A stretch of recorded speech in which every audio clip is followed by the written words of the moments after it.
हम Ziggler and टीड्स जो photo plant physiology की किताब है उससे हम चैप्टर 7 फोटोसिंथेसिस और लाइट रिएक्शन पढ़ने वाले हैं।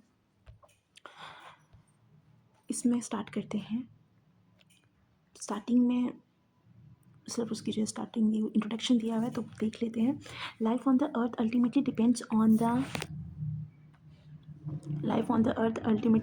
Upon energy derivative from the sun. ठीक है, तो ये कह रहा है कि जितनी भी जो लाइफ है अर्थ के ऊपर वो सिर्फ और सिर्फ उसी पे ही डिपेंड करती है जो एनर्जी आती है सन से। Photosynthesis is the only process of biological importance that can harvest this energy. तो जो ये एनर्जी है सन के पास में, इसे हार्वेस्ट करने का सिर्फ एक ही तरीका है and that is the photosynthesis. Large fraction of the planet's energy resource results from photosynthetic activity in either ancient or the recent time। कि जितने भी आपको रिसोर्सेज देखने के लिए मिलेंगे, एनर्जी रिसोर्सेज आपको अर्थ के ऊपर जितने भी देखने के लिए मिलेंगे, most of them are derived from the ये इसी फोटोसिंथेटिक एक्टिविटी से हुए हैं। ठीक है, चाहे वो आप रिसेंट की बात कर लो, अभी जो चल रहा है ज़्यादातर जो एनर्जी रिसोर्सेज है, या फिर जो पुराने टाइम पे होते थे जो अब आपको फॉसिल फ्यूल्स की फॉर्म में देखने के लिए मिलेंगे। इतनी सी जो इसकी नॉर्मल बात थी कि यही ऊपर वाली लाइन समझाना चाह रहा है आगे की 2 लाइन्स में भी, कि जो लाइफ है अर्थ के ऊपर वो डिपेंड करती है एनर्जी जो सन से मिलती है, और जो सन से एनर्जी मिलती है उसे फोटोसिंथेसिस का यूज़ करके कन्वर्ट किया जाता है ऑर्गेनिक कंपाउंड में। उसी के ऊपर ही पूरा जितने भी लिविंग ऑर्गेनिजम्स है वो सब उसी पे खाते पीते हैं, तो उसी पे डिपेंडेंट है, और उसी से ही हमारे बहुत सारे रिसोर्सेज भी मिलते हैं। फॉसिल फ्यूल्स भी आपको फोटोसिंथेसिस का ही रिजल्ट है, बट वो एंशिएंट टाइम में हुई थी। This chapter introduce the basic physical principles that underline photosynthetic energy storage. Photosynthetic energy storage के बारे में पढ़ेंगे यहाँ पे। Current understanding of the structure and functions of the photosynthetic apparatus, और फोटोसिंथेटिक एपेटस का स्ट्रक्चर और फंक्शंस, ये 2 चीज़ पढ़ेंगे हम यहाँ पे। द टर्म फोटोसिंथेसिस मीन्स, अगर आप लिटरली टर्म्स में देखेंगे फोटोसिंथेसिस का मतलब क्या होता है, तो वो होता है synthesis using the light. Photo का मतलब लाइट एंड सिंथेसिस मतलब कि सिंथेसाइज करना कुछ, तो आपको लाइट का यूज़ करके अगर आप कुछ भी सिंथेसिस कर रहे हो तो फोटोसिंथेसिस के अंदर आएगी। As we will see in this chapter, photosynthetic organisms use solar energy to synthesize complex carbon compounds। इस चैप्टर के अंदर हम ये देखेंगे कि जो फोटोसिंथेटिक ऑर्गेनिजम्स होते हैं, चाहे वो प्लांट्स हो, बैक्टीरिया हो, साइनोबैक्टीरिया हो, वो क्या करेंगे, वो सोलर एनर्जी का यूज़ करेंगे, और सोलर एनर्जी का यूज़ करके वो कॉम्प्लेक्स कंपाउंड्स बनाएंगे, जैसे कि यहाँ पे कार्बोहाइड्रेट्स बनाएंगे, कार्बन के ही complex compounds. More specifically, light energy derives the synthesis of carbohydrates। Light energy derive करेगी कार्बोहाइड्रेट्स, वही हम पढ़ चुके हैं ऊपर भी, और यहाँ पे भी ये देख रहा है, and generation of oxygen from carbon dioxide and water. तो आप कार्बन डाइऑक्साइड लेंगे, वाटर लेंगे, और साथ में यहाँ पे लाइट एनर्जी मिलेगी, उसके बाद कार्बोहाइड्रेट और ऑक्सीजन की सिंथेसिस हो जाएगी। ठीक है, energy stored in these carbohydrates molecule can be used later to power cellular processes in the plant and can serve as an energy source for all the life forms of the life। Energy जो stored है यहाँ पे carbohydrate के अंदर, इसे या तो plants अपने सेलुलर प्रोसेसेस में यूज़ कर लेंगे, या फिर इसे जो है स्टोर करके रखेंगे, और जो है कि बाकी सारी जितनी भी लाइफ फॉर्म्स है अर्थ के ऊपर, उनके लिए जो है एज अ सोर्स यूज़ करेगा, उनके लिए एनर्जी सोर्स यूज़ करेगा। उसे खाएंगे, फल फ्रूट्स होंगे, उसे खाएंगे, उससे जो एनर्जी लेंगे। Herbivores, omnivores। This chapter deals with the roles of light in photosynthesis। तो हम यहाँ पे रोल देखेंगे, लाइट का रोल क्या होता है फोटोसिंथेसिस के अंदर, स्ट्रक्चर क्या होता है फोटोसिंथेटिक एपेटाइटस का, और process that A begin with the excitation of the chlorophyll. Chlorophyll के एक्साइटेशन से कौन सा प्रोसेस स्टार्ट होता है, क्लोरोफिल जब एक्साइटेड होता है लाइट के through, and culminate in the synthesis of the ATP and ADP. और कैसे जो है फिर वो एक्साइटेशन के बाद में ऐसा क्या होता है कि वो एक्साइटेशन होने के बाद में एटीपी और एनएडीपीएच बनाता है, जिनका फर्दर यूज़ होगा डार्क रिएक्शन के अंदर। Photosynthesis in the higher plants, the most active photosynthetic tissue in the higher plant is the mesophyll of the leaves. ठीक है, सबसे ज़्यादा एक्टिव फोटोसिंथेटिक टिश्यू जो होता है वो कौन सा है, mesophyll of the leaves. Leaves का मीजोफिल सबसे ज़्यादा एक्टिव होता है, mesophyll of the leaves most active photosynthetic tissue in the higher plants. Mesophyll have many mesophyll cells के पास में बहुत सारे क्लोरोप्लास्ट होंगे which contain the specialize light absorbing green pigments, और बहुत सारे वहाँ पे क्लोरोप्लास्ट होंगे और क्लोरोप्लास्ट के अंदर क्लोरोफिल प्रेजेंट होगा और क्लोरोफिल ही क्या होता है, ये specialize light absorbing green pigment होता है। In photosynthesis the plant uses solar energy to oxide water, thereby releasing oxygen, and to reduce carbon dioxide, thereby forming large carbon compounds, primarily sugars. अब photosynthesis के अंदर क्या होता है कि plants जो सोलर एनर्जी आई है उस सोलर एनर्जी का यूज़ करके वो ऑक्सीडाइज करेंगे वाटर को ऑक्सीडाइज करेंगे तो यहाँ से ऑक्सीजन बाहर निकल जाएगी। अब वो वाटर को जो है ये ऑक्सीडाइज करते हैं और दूसरी चीज़ ये रिड्यूस किसे करेंगे, कार्बन डाइऑक्साइड को रिड्यूस करेंगे और उसके अंदर हाइड्रोजन ऐड करेंगे जिससे कि जो है वो यहाँ पे शुगर बन जाता है। The complex series of reactions that culminate in the reduction of CO2 include the thylakoid reactions. अब यहाँ पे थाइलाकॉइड रिएक्शंस होंगी और कार्बन फिक्सेशन रिएक्शंस होंगी।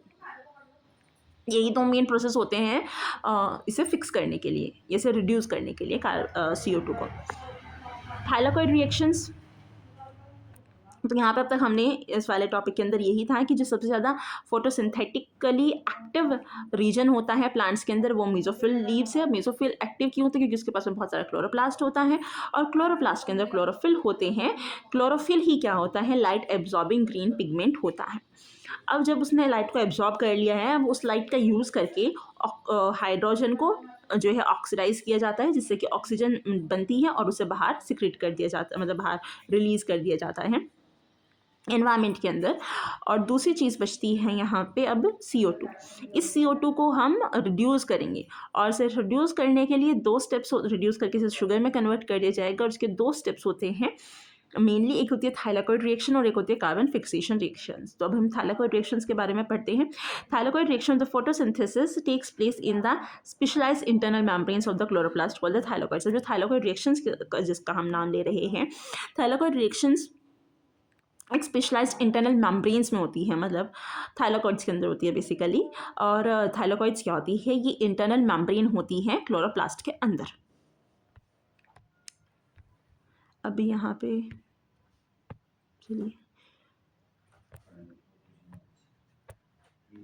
The end product of this thylakoid reactions are high energy compounds ATP and NADPH which are used in the synthesis of the sugars in the carbon fixation। तो thylakoid reactions वही होती है जिसमें जैसे हम कहते हैं लाइट रिएक्शन, क्योंकि उसी में ही यहाँ पे इन्होंने ATP और NADPH बनाया है और ये ATP और NADPH को यूज़ करके इसी का ही यूज़ किया जाएगा डार्क रिएक्शन के अंदर जब कार्बन फिक्सेशन रिएक्शंस होंगी। This synthetic process takes place in the stroma of the chloroplast. अभी जो सिंथेटिक प्रोसेस होंगे ये कहाँ पे होंगे, in the stroma of the chloroplast. अब तक कहाँ पे हुआ था, थाइलाकॉइड पे हुआ था, अब होगा स्ट्रोमा के अंदर। Stroma of the chloroplast, the aqueous region that surround the thylakoid. The thylakoid reaction also called the light reaction of the photosynthesis and are subject of the chapter the carbon fixation reactions will be. Carbon fixation reactions हम आगे देखेंगे। अगर हम एक इसका structure देखें तो ये होता है एक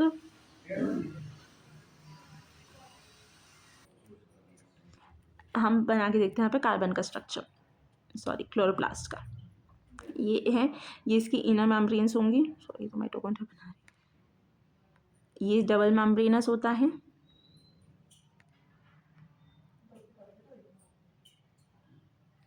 अब इसके अंदर यहाँ पे थाइलाकॉइड्स प्रेजेंट होती हैं।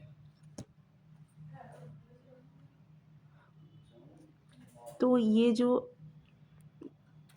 जो आप देख रहे हैं ये वाली लेयर्स, ये यहाँ पे होती है dark reactions,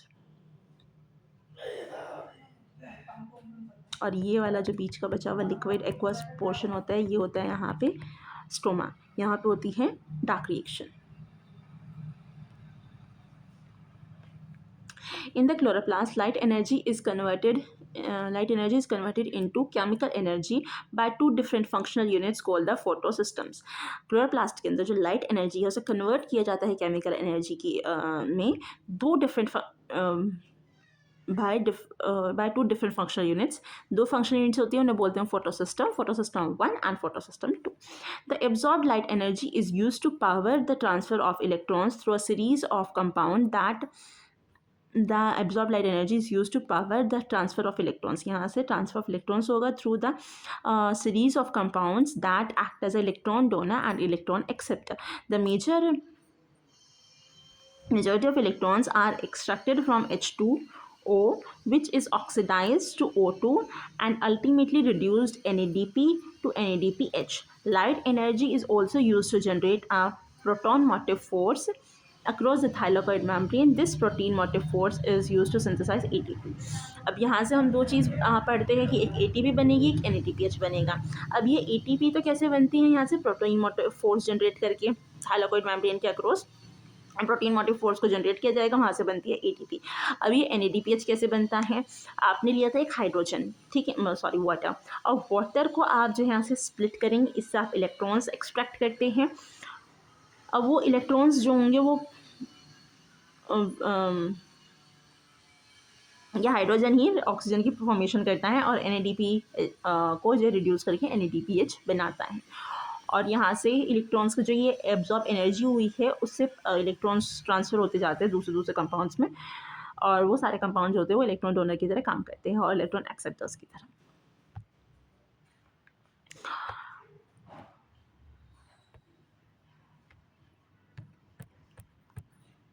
General concept. In this section we will explore the essential concept that provide the foundation for an understanding of photosynthesis.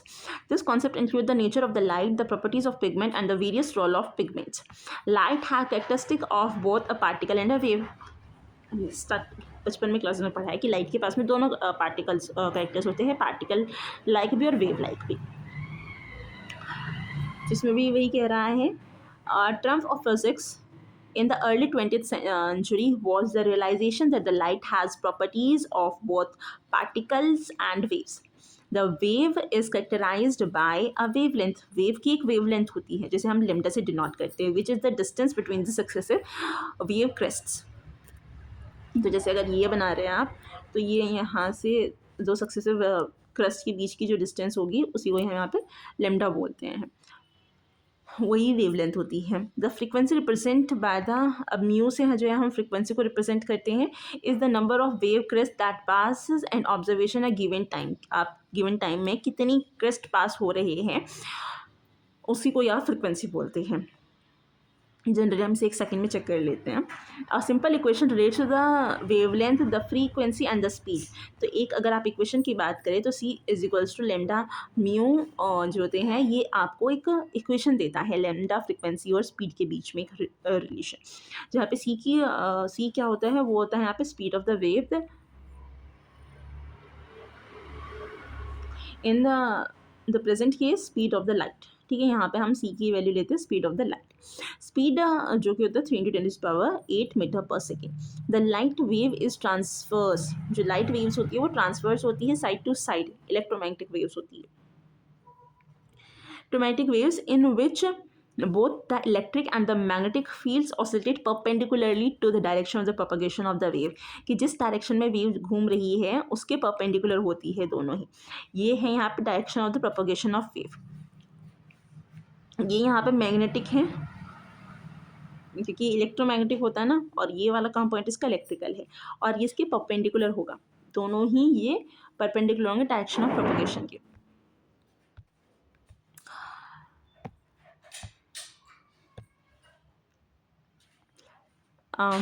And with respect एक दूसरे के भी परपेंडिकुलर होंगे. Light is also a particle. Light particle भी है तो हम उसे फोटोन बोलते हैं. Each photon contains an amount of energy that is called a quantum. ठीक है, हर एक फोटोन के पास में कुछ अमाउंट ऑफ एनर्जी होती है जिसे हम क्वांटम बोलते हैं. क्वांटम भी आप प्लूरल टर्म्स में बोल सकते हैं. The energy content of light is not continuous but rather is delivered in a discrete packets. जो क्वांटम होते हैं वो डिस्क्रीट पैकेट्स में एनर्जी यहाँ पे डिलीवर्ड होती है. The energy of the photon depends on the frequency of the light according to the relation known as a Planck's constant. अब अगर आप यहाँ पे एनर्जी देखते हैं फोटोन की, फ्रीक्वेंसी और प्लैंक्स कांस्टेंट, तो ये इक्वेशन निकल के आता है. तो H is the Planck's constant. Sunlight जिसकी वैल्यू होती है 6.626 into 10⁻⁻34 joule second. Sunlight is like a rain of photons. तो सनलाइट को आप मान सकते कि rain sunlight is like a rain of photons of different frequencies. Our eyes are sensitive to only a small range. sunlight से बहुत सारे photons निकलते हैं लेकिन हमारी eyes सिर्फ और सिर्फ कुछ ही photons को देख सकती है. The visible light region of the electromagnetic spectrum. Light of the slightly higher frequencies is the ultraviolet regions. अगर आप यहाँ पे देखते हैं, ये है यहाँ पे जो सनरेज आ रही है, ठीक है, तो उसके अंदर हर एक तरीके की रेडिएशंस होंगी, गामा रेज भी होंगी, एक्स रेज भी होंगी, यूवी भी होंगी, उसके बाद विजिबल भी होगी और फिर इंफ्रारेड, माइक्रोवेव, रेडियो वेव्स सारी होंगी, ठीक है। अब यहाँ पे इन्होंने दिया हुआ है ये ऐसे अगर आप चल रहे हैं तो फ्रिक्वेंसी जो है वो आपकी इंक्रीज़ हो रही है, फ्रिक्वेंसी आपकी डिक्रीज़ हो रही है, ठीक है, फ्रिक्वेंसी डिक्रीज़ हो रही है। और अगर आप ऐसे चल रहे हैं तो आपकी वेवलेंथ इंक्रीज़ हो रही है। तो आपने देखा कि एक चीज़ इंक्रीज़ हो रही है, दूसरी चीज़ डिक्रीज़ हो रही है, तो मतलब इनका इन्वर्स रिलेशन होता है एक दूसरे के साथ में। अब दूसरा कि अगर आप गामा से रेडियो वेव्स की तरफ जाते हैं तो आप किसी चीज़ को याद रख लीजिए, तो फ्रिक्वेंसी ऑफ वेवलेंथ, गामा से जब आप रेडियो वेव्स की तरफ जाते हैं तो आपकी फ्रिक्वेंसी डिक्रीज़ होती है, आप इतना याद रख लीजिए।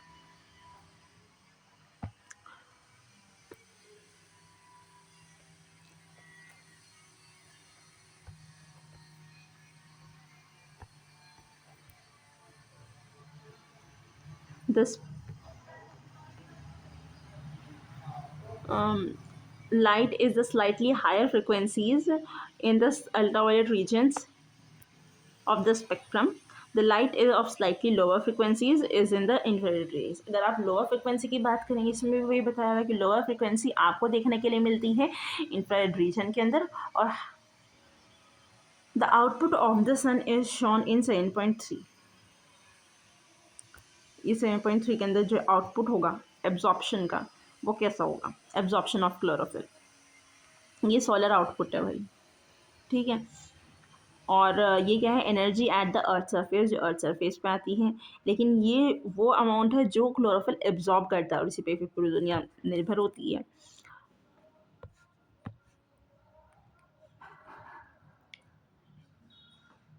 The absorption spectrum of the chlorophyll A indicate the approximate portion of the solar output that is used by the plants. तो ये वही आउटपुट है जो कि आउटपुट का वो हिस्सा जो प्लांट्स यूज़ करते हैं। And absorption spectrum provides information about the amount of light energy. Absorption spectrum से आपको पता चलता है कि लाइट एनर्जी के अमाउंट के बारे में जो एब्जॉर्ब किया गया है मॉलिक्यूल्स के द्वारा as a function of wavelength of the light. The absorption spectrum for a particular substance is in a non-absorbing solvent can be determined by a spectrophotometer. अगर कोई ऐसे सॉल्वेंट के अंदर आप चेक कर रहे हैं जो उसे एब्जॉर्ब नहीं करेगा तो आप वहाँ पे चेक कर सकते हैं। मतलब वो सिर्फ आपने उसके अंदर वो मटेरियल डाल दिया और आपने एक सॉल्वेंट लिया हुआ है, उसके अंदर आपको मटेरियल चेक कर रहे हो जिसकी आपको एब्जॉर्प्शन चेक करनी है, आप वहाँ से रेज पास करेंगे। बट जो सॉल्वेंट होना चाहिए वो नॉन एब्जॉर्बिंग होना चाहिए। Spectrophotometry is the technique used to measure the absorption of the light by the sample is more completely discussed in the web topic 7.1. When molecules absorb or emit light they change their electronic state. जब भी molecules absorb करते हैं फिर emit करते हैं lights को, वो अपनी electronic states जो है वो change करते हैं molecules. Chlorophyll appear green to our eyes because it absorbs light mainly in the red and the blue part of the spectrum. So only some of the light enriched in the green wavelength is reflected into our eyes. तो chlorophyll हमें green क्यों चमकता है, क्योंकि वो absorb करता है red light को और blue light को। अब बची green light वो रह जाती है, उसे वो absorb नहीं करता तो वो reflect करके हमारी आंखों में आ जाती है, इसी वजह से वो हमें ग्रीन कलर का चमकता है। तो वो उसे एब्जॉर्ब नहीं करता जो कलर हमें चमकता है, वो उस कलर को रिफ्लेक्ट करता है, वो कलर हमें चमकता है।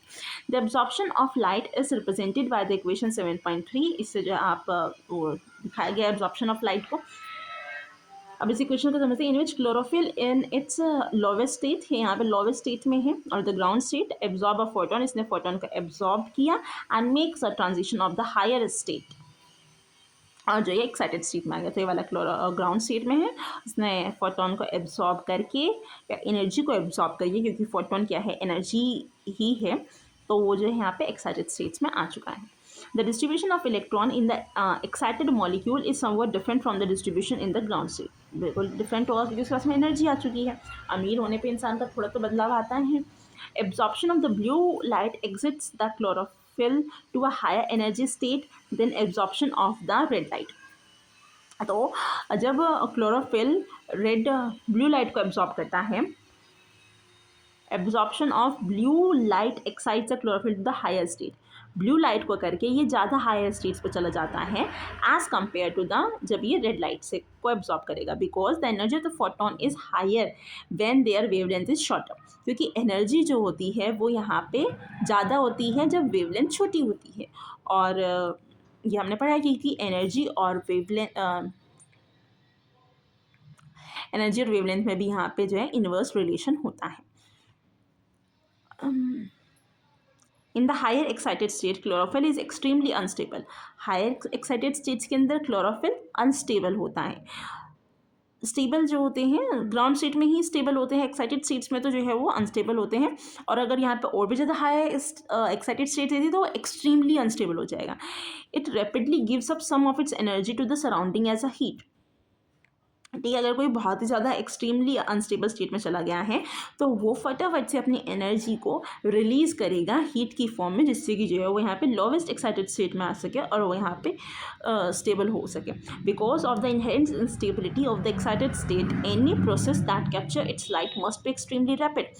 तो ये जो इनहेरेंट इंस्टेबिलिटी होती है एक्साइटेड स्टेट्स की, इसी वजह से कोई भी प्रोसेस जो होगा जो लाइट को कैप्चर करेगा वो बहुत ज़्यादा रैपिड होगा, जिससे कि वो फटाफट से एक्सेप्ट करेगा और वो फिर फटाफट से जो अपने आप को स्टेबल बनाने के लिए उसे लूज कर देगा। In the lowest excited state excited chlorophyll has 4 alternative pathways. अगर वो लोवेस्ट एक्साइटेड स्टेट में है तब उसके पास में 4 ऑल्टरनेटिव पाथवेज हो सकते हैं।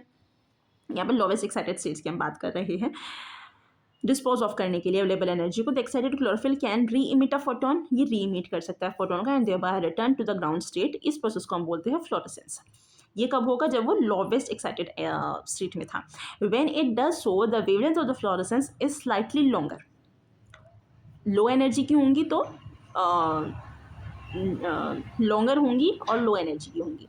Then the wavelength of the absorption, because a portion of the excitation energy is converted into the heat before the fluorescent photon is emitted. Chlorophylls flourish in the red region of the spectrum.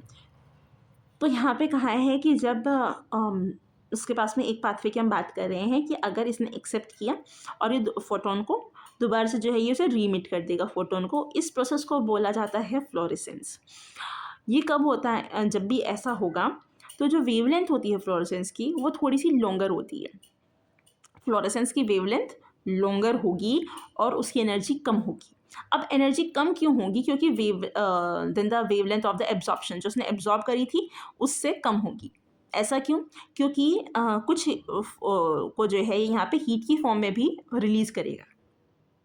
Portion of the excited energy is converted into the heat before the fluorescence photon is emitted. ठीक है, तो कुछ को तो जो इसने emitted किया photon की फॉर्म में और कुछ को जो है इसने एमिट किया है हीट की फॉर्म में, तो इस वजह से इसकी एनर्जी कम होगी और फ्लोरेसेंस जो वेवलेंथ होगी इसकी वो लॉन्गर होगी।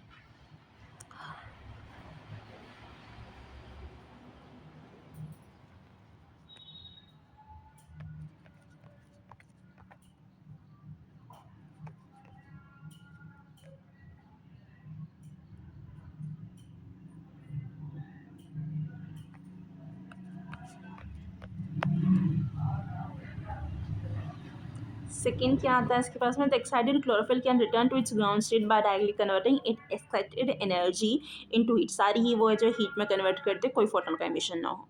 क्लोरोफिल में participate in energy transfer during which an excited chlorophyll transfer it energy to another molecule. ये एनर्जी ट्रांसफर कर सकता है जिसमें ही किसी दूसरे मॉलिक्यूल को दे देगा। The fourth process is the photochemistry in which the energy of the excited state cause chemical reactions to occur, जिसके अंदर फोटोकेमिस्ट्री फोर्थ होता है, जिसके अंदर यहाँ पे एनर्जी जो होती है एक्साइटेड स्टेट की, ये क्या कराएगी, केमिकल रिएक्शंस कराएंगी। The photochemical reactions of photosynthesis are among the fastest non chemical reactions. This extreme speed is necessary for photochemistry to compete with the three other possible reactions of the excited state just described. तो ये जो होती है photochemistry क्या है कि उस energy का यूज़ करके कुछ बना देना, किसी रिएक्शन की फॉर्मेशन करना। अब हमने इसमें दिया हुआ है कि फोटोसिंथेसिस आपको सबसे फास्ट केमिकल रिएक्शंस में से एक होती है। ऐसा क्योंकि अगर अगर यहाँ पे फोटोसिंथेसिस ना करेगी तो बाकी के 3 स्टेप्स जो हमने ऊपर पढ़े किया, तो ये एनर्जी ट्रांसफर कर लेगा या फिर सारी ही हीट में कन्वर्ट हो जाएगी, फिर फोटोन को री-एमिट कर देगा। तो इन तीनों को करने से पहले से फोटोसिंथेसिस करनी होती है और उसके साथ में से compete करता है, ठीक है। इस वजह से ये बहुत ज़्यादा फास्ट रिएक्शन होती है। Photosynthetic pigment absorb the light that powers photosynthesis. The energy of sunlight is first absorbed by the,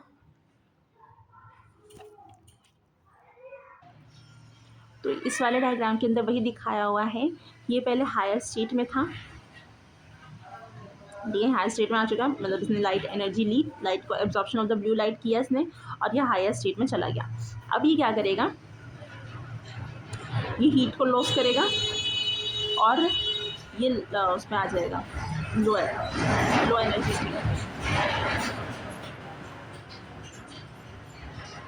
और इसी को जो हम यहाँ पे फ्लोरेसेंस बोलते हैं। Loss of energy by emission of the light of the longer wavelength. Heat loss भी किया, साथ में जो इसने फोटोन को भी रिलीज किया हुआ है।